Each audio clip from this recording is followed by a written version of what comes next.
Halos 25 baboy sabay-sabay na nilitsyon sa 3rd Lechonan at Barangay ng Lasip Chico, Dagupan City. Silipin sa report.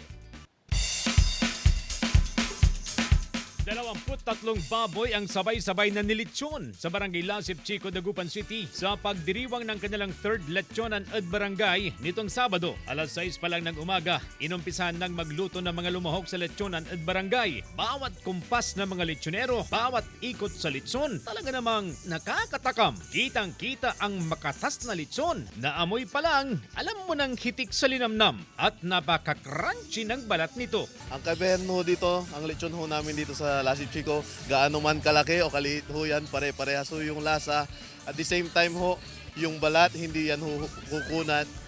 Yung karne ay juicy ho yan. Tinatayang nasa 70 hanggang 100 na residente ang naglilitsyon sa barangay bilang pangunahin nilang kabuhayan. Sa bisa ng ordinansa, idineklara ang Barangay Lasip Chico bilang lechon capital ng Dagupan, Setyembre noong nakaraang taon. Malaking tulong daw ito para sa paglago ng industriya ng paglilitsyon sa barangay. Sa pagiging lechon capital natin, ng ating syudad ng Dagupan, pwede na ho tayong masuportahan at ng ating gobyerno para sa ating industriya ho ngayon. Si Lolo Rogelio ang pinakamatandang litsonero sa Lasip Chico. Mahigit 4 na dekada na raw siyang naglilitson. Naturuan na rin daw niyang maglitson ang kanyang mga anak at apo. Sa edad niyang 86, wala pa raw siyang balak magretiro sa trabaho. Wala kang balak.